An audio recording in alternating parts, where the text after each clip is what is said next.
أنه فرد جليل على رب المجادل بالكلاب رأيت الله في ذا الكون ربا جميع الكائنات له تكابي এরা তো কখনো মুসলমান হতে পারে না। শুধু মুসলমান নয়, এগুলো মানুষ হতে পারে না। আরে মানুষ তো একটা পশু। একটা পশু যদি, একটা কুকুরও যদি রাস্তার মধ্যে পানির জন্য পিপাসিত হয়, তার ভিতরে মনুষ্যত্ব থাকলে পানি দেয়। আপনারা দেখলে অবাক হয়ে যাবেন। মানুষ চোখ দিয়ে পানি রাখতে পারবে না। মানুষটা আমি মনে করলাম সে অপরাধী, হতে পারে অপরাধী, কিন্তু পানির জন্য মানুষটা কাতরাচ্ছে। পানির জন্য। আর এটা শুধু একটা ইতিহাস নয়, এই ইতিহাস যেন আমাদেরকে কারবালার কথা মনে করিয়ে দেয়। পানির জন্য আমার নবীর আওলাদরা যে, আজকে আপনারা তাকিয়ে দেখেন, সারা দেশের মধ্যে আন্দোলন হচ্ছে, তারপরেও মামলা নেওয়া হচ্ছে না। কোনো ধরনের আইনি ব্যবস্থা নাই।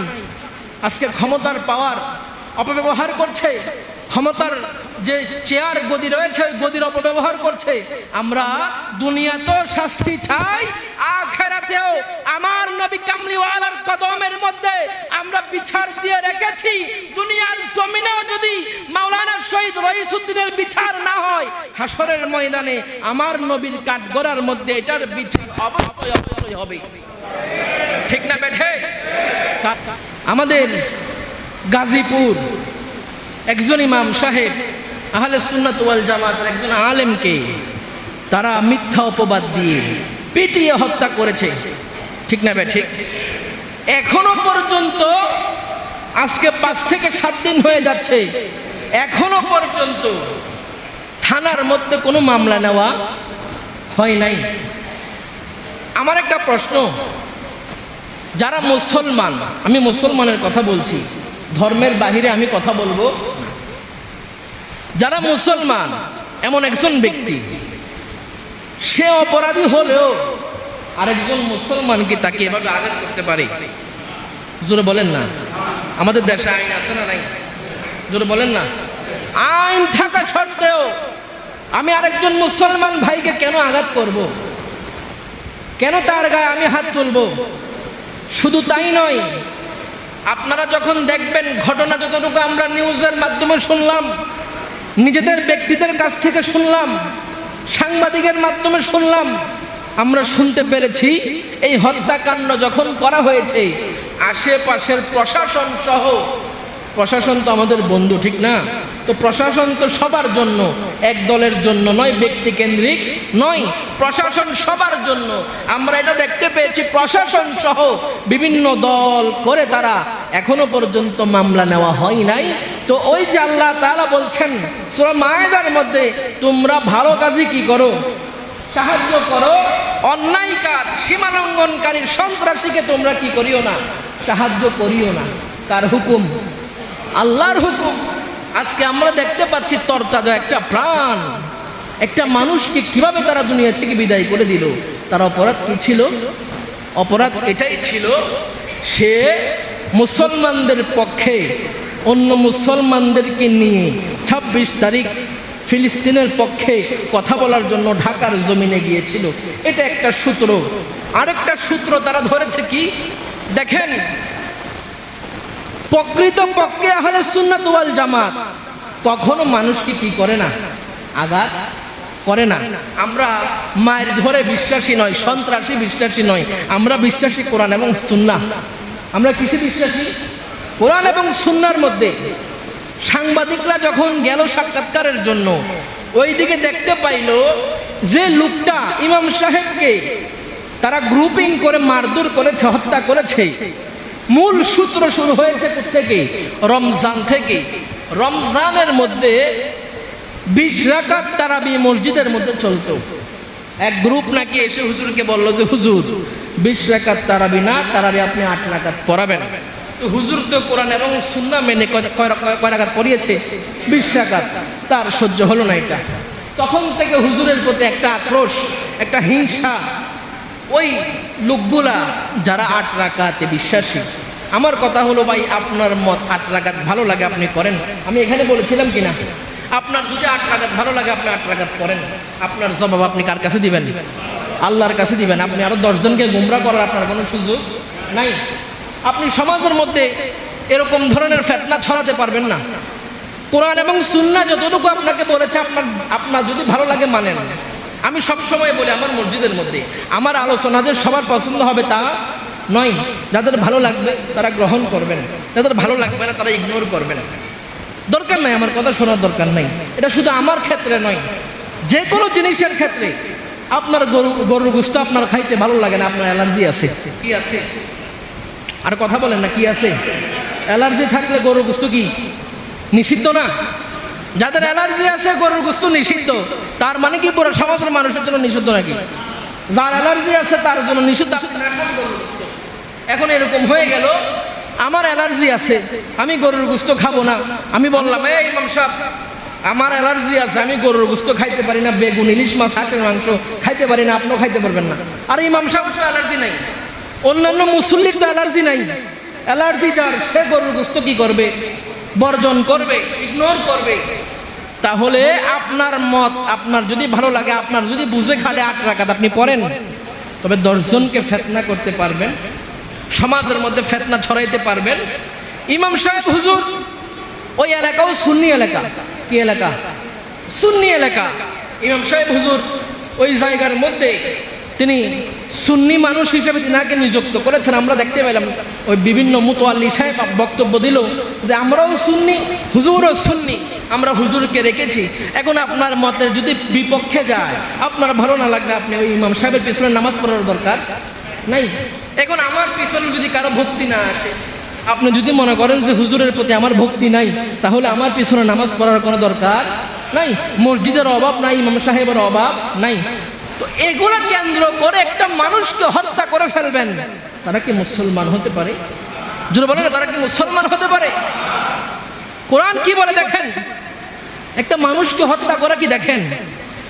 আল্লাহ তাআলা বলছেন, মান কাতালা নাফসান বিগাইরি নাফসিন আও ফাসাদিন ফিল আরদি ফাকান্নামা কাতালান নাসা জামিআ ওয়া মান আহইয়াহা ফাকান্নামা আহইয়ান নাসা জামিআ। আল্লাহ তাআলা বলছেন, কেউ কাউকে ব্যক্তি হত্যা বদলাও পৃথিবীতে বিশৃঙ্খলা সৃষ্টির অপরাধ ব্যতীত হত্যা করলো, সে যেন সকল মানুষকে হত্যা করলো। আপনি একটা মানুষকে হত্যা করে ফেলবেন, কত বড় খারাপ জঘন্যতম কাজ। এটা তো জাহিলি যুগের মতো হয়ে গেছে। জাহিলি যুগে আমরা দেখেছি কোরআন হাদিসের মধ্যে সন্তান বাবার হাতে নিরাপদ ছিল না, জীবিত সন্তানকে দাফন করে ফেলা হতো। বিষয়টা আপনি গভীরভাবে চিন্তা করেন। একটা মানুষ, আমার কথা হলো সে অন্যায়কারী হোক, সে অন্যায়কারী হোক, তারপর আপনি তাকে কেন হত্যা করবেন? আপনাকে সে অধিকার কে দিল? এই যে আপনারা বলেন হুজুর, আপনারা যারা সুন্নি করেন আপনারা বেশি করেন, একেবারে কথায় কথায় আপনারা ঈমান আকীদার কথা বলেন। দেখেন আজকে ঈমান আকীদা শক্ত হওয়ার, ঈমান আকীদা শক্ত না হওয়ার কারণে একমাত্র আজকে তারা এই কাজ করতে বাধ্য হয়েছে। আজকে তার ভিতরে যদি আকায়েদা আহলে সুন্নাতের আকীদা থাকতো, কখনো সে মানুষ হত্যা সম্ভব না। কত বড় জঘন্য কাজ একটা মানুষকে হত্যা করা। আপনারা কি মনে করলেন? আল্লাহ তাআলা বলছেন, তুমি একটা মানুষকে হত্যা করলা, শুধু মানুষকে নয়, গোটা মুসলমান, গোটা জাতিকে তুমি হত্যা করেছো। আবার আল্লাহ তাআলা আয়াতের শেষ অংশে বলছেন, তুমি একটা মানুষের প্রাণকে যদি বাঁচিয়ে দাও, গোটা জাতির প্রাণ তুমি বাঁচিয়েছো। সুবহানাল্লাহ বলেন না। একটা মানুষ তুমি হত্যা করলা। দেখেন হাদিসে পাকের মধ্যে কি আছে দেখেন। আমার নবী বলছেন, কোন মুসলমান রাষ্ট্রের মধ্যে যদি, কোন রাষ্ট্র? মুসলিম রাষ্ট্রের মধ্যে যদি কোন একটা অমুসলিমকেও কেউ হত্যা করে, অমুসলিম, যিনি মুসলমান নয়, মুসলিম রাষ্ট্রের মধ্যে কেউ যদি একটা অমুসলিমকেও হত্যা করে, আমার নবী বলছেন সে জান্নাতের সুগন্ধ পাবে না, কিচ্ছু পাবে না জান্নাতের। অথচ হাদিসে পাকের মধ্যে আছে 40 বছর আগের থেকে, 40 বছরের রাস্তা থেকে জান্নাতের সুঘ্রাণ পাওয়া যাবে। সুবহানাল্লাহ। একটা অমুসলিমকে হত্যা করলে যদি এরকম ওসিয়ত আসে, হুকুম আসে, বিধান আসে, সে তো একজন আলেম, যার ব্যাপারে আমার নবী বলছে, ফাদলুল আলিমি আলাল আবিদি কা ফাদলি আলা আদনাকুম।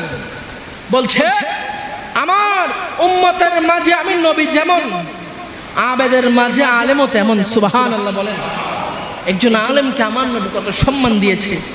ইন্নাল উলামা ওয়ারাসাতুল আম্বিয়া, আমার নবী বলে গিয়েছেন আলেমগণ হলো নবীগণের ওয়ারিস, উত্তরাধিকারী। কিসের? সম্পদের না, কুরআন এবং হাদিসের আমানতদারী। ওই রকম একজন ব্যক্তিকে তোমরা হত্যা করলা। শুধু তাই নয়, আমার নবী আরো হাদিসে পাকের মধ্যে বলছেন, আকাশের মধ্যে হাজার হাজার তারকার মাঝে একটা চন্দ্র যেমন, আমার উম্মতের মাঝেও আলেমরা তেমন। সুবহানাল্লাহ বলেন। আরে সে তো মুসলিম নয়। হতে পারে তোমার সাথে মতের ভিন্নতা থাকতে পারে। পৃথিবীর মধ্যে কি সবার মত একরকম? সবার মত একরকম? আমার মনে করেন কথার কথা, আমার মনে করেন ইলিশ মাছ ভালো লাগে। আমাদের ইমাম সাহেব হুজুরের হয়তো ইলিশ মাছ ভালো নাও লাগতে পারে। হুজুরের কাছে মনে করেন কি বলে কাতলা মাছ ভালো লাগে। আমি আর হুজুর কি মারপিট লেগে যাবো এখন? আমার মতের ভিন্নতা থাকতে পারে, আমার চিন্তা ভাবনার ভিন্নতা থাকতে পারে, আরেকজনের চিন্তা ভাবনার ভিন্নতা থাকতেই পারে। তার মানে আমি ওনাকে হত্যা করবো, উনি আমাকে হত্যা করবে, এরা তো কখনো মুসলমান হতে পারে না। শুধু মুসলমান নয়, এগুলো মানুষ হতে পারে না। আরে মানুষ তো একটা পশু। একটা পশু যদি, একটা কুকুরও যদি রাস্তার মধ্যে পানির জন্য পিপাসিত হয়, তার ভিতরে মনুষ্যত্ব থাকলে পানি দেয়। আপনারা দেখলে অবাক হয়ে যাবেন। মানুষ চোখ দিয়ে পানি রাখতে পারবে না। মানুষটা আমি মনে করলাম সে অপরাধী, হতে পারে অপরাধী, কিন্তু পানির জন্য মানুষটা কাতরাচ্ছে। পানির জন্য। আর এটা শুধু একটা ইতিহাস নয়, এই ইতিহাস যেন আমাদেরকে কারবালার কথা মনে করিয়ে দেয়। পানির জন্য আমার নবীর আওলাদরা যেভাবে শহীদ বরণ করেছেন, পানির জন্য পানি করেছেন, পানি দেয় নাই। যদিও তারা পানির মুহতাজ নয়, কারবালার ইতিহাস স্মরণ করিয়ে দেয় ওই লোকটা রইসউদ্দিন রহমতুল্লাহ আলাইহি। তিনি পানির জন্য একটু হাঁ করলেন, মুখের সামনে থেকে পানির বোতলটা আবার নিয়ে আসলেন। আপনারা বলেন তো, কি মনুষ্যত্ব হলো? কি মানুষের কাজ হলো? আরে মানুষটা এত নিষ্ঠুর হতে পারে না। ওর অপরাধ কি ছিল? অপরাধ কি ছিল? ও আহলে সুন্নাত ওয়াল জামাতের আকীদার অনুসারী ছিল। আজকে আমাদেরকে ভণ্ড, আমাদেরকে বলা হয় বেদাতি বলে, আমাদের একটা সিল লাগিয়ে দিলেন। আরে ভণ্ড আমাকে কেন বলেন? আপনি বলেন ভণ্ডামির কি দেখলেন বুঝিয়ে বলেন। আপনি আমাকে জাস্টিফাই না করে, যাচাই বাছাই না করে আপনি আমাকে বলে দিলেন হুজুর ভণ্ড। কেন ভণ্ড আমাকে বললেন? আপনি আমাকে বুঝিয়ে বলতে হবে এই গুণের কারণে আপনি ভণ্ড, এই চরিত্রের কারণে আপনি ভণ্ড। আপনি আমাকে বলতে হবে এই কারণে আপনি বেদাতি বলতে হবে। আপনি হুট করে মুখস্থ একটা তকমা লাগিয়ে দিলেন হুজুর ভণ্ড, হুজুর বেদাতি। তো আপনি আমাকে কেন বলেন এটা? দুনিয়ার হয়তো আপনি বেঁচে গেলেন, কেন? আপনার ক্ষমতা আছে, পাওয়ার আছে, কিন্তু হাসরের ময়দানে সবচাইতে ক্ষমতাবান যিনি, তিনার হাত থেকে আপনি বাঁচার কোনো সুযোগ। আজকে আপনারা তাকিয়ে দেখেন, সারা দেশের মধ্যে আন্দোলন হচ্ছে, তারপরও মামলা নেওয়া হচ্ছে না, কোনো ধরনের আইনি ব্যবস্থা নাই। আজকে ক্ষমতার পাওয়ার অপব্যবহার করছে, ক্ষমতার যে চেয়ার গদি রয়েছে গদির অপব্যবহার করছে। আমরা দুনিয়াতেও শাস্তি চাই, আখিরাতেও আমার নবী কামলিওয়ালার কদমের মধ্যে আমরা বিচার দিয়ে রেখেছি। দুনিয়ার জমিনেও যদি মাওলানা শহীদ রইসউদ্দিনের বিচার না হয়, হাসরের ময়দানে আমার নবীর কাঠগড়ার মধ্যে এটার বিচার অবশ্যই হবে। ঠিক না বেঠে? কারণ আমরা জানি দুনিয়াতে আমাদের সাহারা কেহ নাই, আছে? দুনিয়াতে আমাদের সাহারা কেহ নাই। আর আমার নবী এটা বলে গিয়েছেন 1500 বছর আগে, আমার যারা উম্মত হবে, আশিক হবে, তাদের উপরে বারবার করে আঘাত আসবে, বারবার করে হত্যার শিকার হবে, বারবার করে জুলুমের শিকার হবে, বারবার করে ফিতনার শিকার হবে। তারপরও আমার আশিকরা আমি নবীর মোহাব্বতকে কখনো ছাড়বে। আমার নবী বলছে এই মোহাব্বতের মাধ্যমেই তো আমি আমার কোটি কোটি উম্মতদেরকে জান্নাতে নিয়ে যাব। সুবহানাল্লাহ। আজকে তোমরা দুনিয়ার বুকে ক্ষমতা দিয়ে যেভাবেই হোক, আমরা তোমার ভিতরের অনেক কিছু জানি না, প্রশাসনিক অনেক কর্মকাণ্ড আমরা জানি না।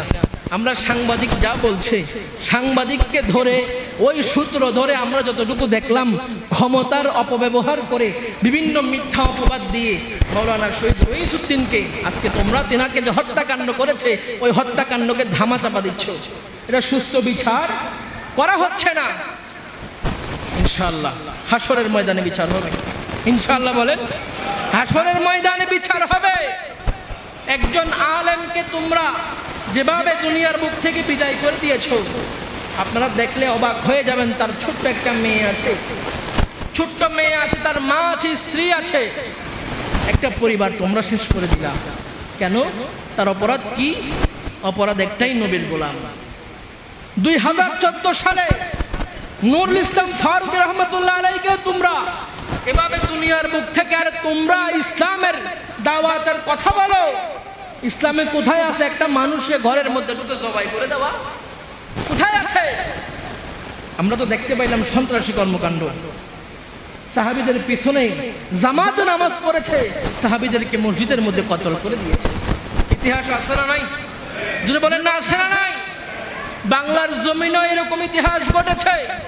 মুসলমান দাড়িওয়ালা, জুব্বাওয়ালা, টুপিওয়ালা, টুপি পরে, জুব্বা পরে, মুখে দাড়ি নিয়ে নবীর একজন উম্মতকে তোমরা কতল করেছো। 2014 সালে আমরা দেখেছি। অপরাধ কি ছিল? নবীর পক্ষে কথা বলতো। অপরাধ কি ছিল? নবীর প্রেমিক ছিল। এটার অপরাধের কারণে সন্ত্রাসী কর্মকাণ্ড তোমরা চালিয়েছো। যারা তোমরা সন্ত্রাসী কর্মকাণ্ড চালিয়েছো, বিশৃঙ্খলা সৃষ্টি করেছো, তোমরা যদিও কোরআন হাদিস পড়েছো, স্মরণ রাখো নাই, আবার স্মরণ করিয়ে দিতে চাই। এই দুনিয়ার মধ্যে যদিও তোমরা সন্ত্রাসী কর্মকাণ্ড করে, মানুষের উপর জুলুম করে, বিশৃঙ্খলা করে, মানুষের উপর অত্যাচার করে, মানুষকে হত্যা করে, যদিও তোমরা চিন্তা করো দুনিয়ার ক্ষমতার কারণে বেঁচে তুমিও মরতে হবে, আমরাও মরব, যাকে হত্যা করেছো সেও কতল হয়েছে, তোমার নিঃশ্বাসও চলে যাবে, তুমিও চলে যাইবা। ওই সময় দেখা যাবে যে সময় আমার নবীর কাঠগড়ার মধ্যে দাঁড়িয়ে যাবে মাওলানা রইসুদ্দিন, দাঁড়িয়ে যখন বলবে, ইয়া রাসূলুল্লাহ, আমার তো কোনো অপরাধ ছিল না, তার সাথে আমার জায়গা নিয়ে কোনো দ্বন্দ্ব ছিল না, তার সাথে আমার কোনো দ্বন্দ্ব ছিল না, টাকা সম্পত্তির কোনো চুক্তি ছিল না, অপরাধ আমার কি ছিল? অপরাধ একটাই ছিল, আমি আপনি নবীর শান গেয়েছিলাম, এজন্য দুনিয়ার বুক থেকে এই লোকগুলো আমাকে বিদায় করে দিয়েছে। আরে শুনে রাখো, ওই সময় তোমরা যখন বলবা আমিও নবীর উম্মত, আর মাওলানা রইসুদ্দিন যখন তোমাদের বিপক্ষে সাক্ষী দিয়ে দিবা, একবার চিন্তা করে দেখো নবীর সামনে মাথা কোথায় যাবে, চেহারা কোথায় লুকাইবা? ঠিক না বেটা? সে তো মুসলমান আমার ভাই, আমি কেন তাকে হত্যা করলাম? সন্ত্রাস কখনো ইসলাম সমর্থন করে? ইসলাম যেখানে সন্ত্রাস নাই সেখানে, অন্ধকার যেখানে আলো নাই, আবার আলো যেখানে অন্ধকার নাই সেখানে, তার মানে বোঝা যায় তারা যদিও অনেক ধরনের চিল্লাচিল্লি, লাফালাফি বলবে, আমরা ইসলাম কায়েম করব, আমরা ইসলামের দাওয়াত দেই। ইসলামের দাওয়াত কি? এটা হলো একজন মানুষকে তোমরা হত্যা করলা। নবী তো বলছেন, আল্লাহ বলছেন, মানুষ একজনকে হত্যা করা মানে একেবারে তুমি কি শেষ করে দিলা? পুরা কওমকে, পুরা জাতিকে তুমি ধ্বংস করে দিলা। তো তোমার হাতে আবার কিসের ইসলাম? কিসের ইসলাম? যুগ যুগ ধরে আমরা দেখেছি যারা হকের মধ্যে থেকেছিল তারা মার খেয়েছে, রক্ত ঝরিয়েছে, সব কষ্ট শিকার তারা হয়েছিল, কিন্তু দিন শেষে পরিস্থিতি বলে দেয় বিজয়ী তারা। ঠিক না বে ঠিক? যদি বলে না ঠিক না বে ঠিক? আপনারা সবাই অবগত আছেন, এখানে বলার কিছু নাই।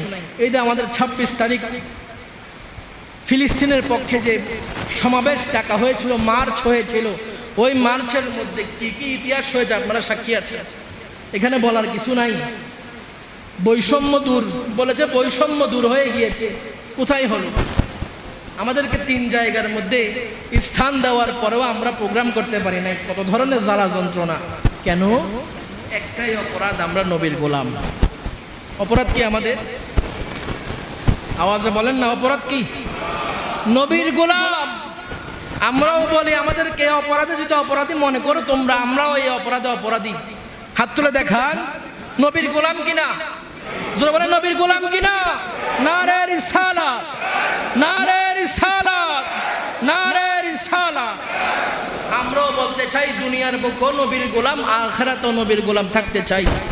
কারণ আমি জানি, আপনারাও জানেন, নবীর গোলাম এই একটা সাইনবোর্ড থাকলে দুনিয়াতেও ভয় নাই, আখিরাতেও ভয় আছে। তো আমাদের অপরাধ একটাই, নবীর গোলাম।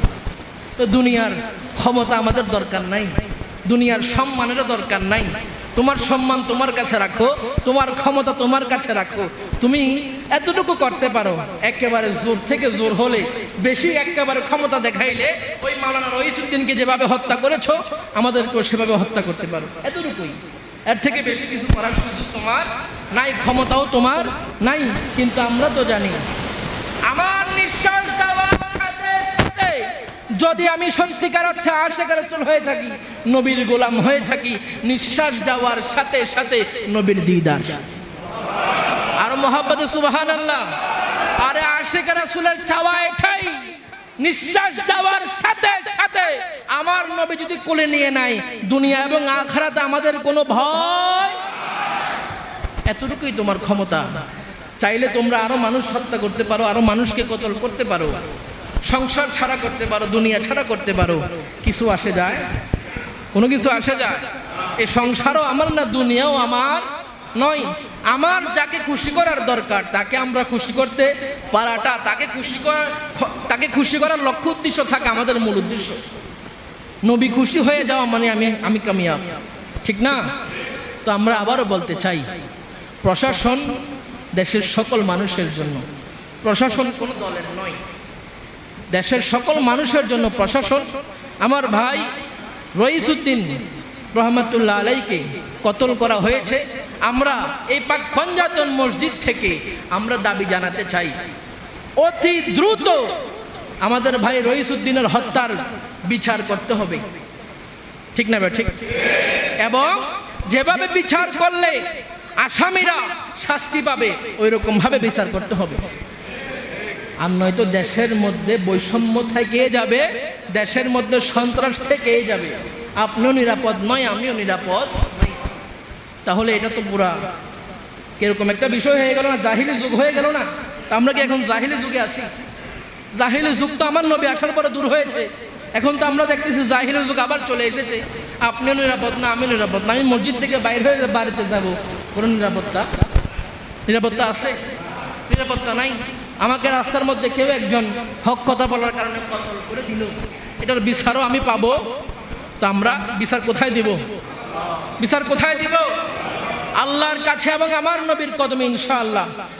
বিচারে দেশে না হলেও ইনশাআল্লাহ আমার নবীর আদালতের মধ্যে বিচার হবে ইনশাআল্লাহ। আল্লাহ তাআলা সকলকে সন্ত্রাস থেকে হেফাজত করুক, আমিন বলেন। বিশৃঙ্খলা থেকে হেফাজত করুক, আমিন বলেন। সন্ত্রাস থেকে বাঁচার জন্য সমাজে যা যা করার দরকার আমরা তা করতে প্রস্তুত আছি না নাই? জোরে বলেন না, আছি না নাই? কিভাবে? আপনাকে কেউ একজন থাপ্পড় দিল, আপনি কি তারে ফিরে থাপ্পড় দিবেন নাকি সালাম দিবেন? জোরে বলেন না। আমরা তো মার ধরে সন্ত্রাসে বিশ্বাসী না। আমরা আহলে সুন্নাত ওয়াল জামাত। ইসলাম শান্তির ধর্ম। ইসলাম কিসের ধর্ম? শান্তির ধর্ম। কেউ একজন আমাকে আঘাত করলো, আমার কাজ আঘাত করা নয়, আমার কাজ তাকে সালাম দেওয়া। সালাম মানে কি? রহমত, শান্তি। আমাকে থাপ্পড় দিল, আমি বললাম আসসালামু আলাইকুম। আল্লাহ আপনাকে কি করুক? হেদায়েত করুক, নেক হায়াত দান করুক। এটার নাম হলো ইসলাম। আমরা সন্ত্রাসে বিশ্বাসী নই। আমাদের যত আরজি দাবি আছে আমার নবীর কদমে। আল্লাহ তাআলা কবুল করুক। সকলে বলি আমিন।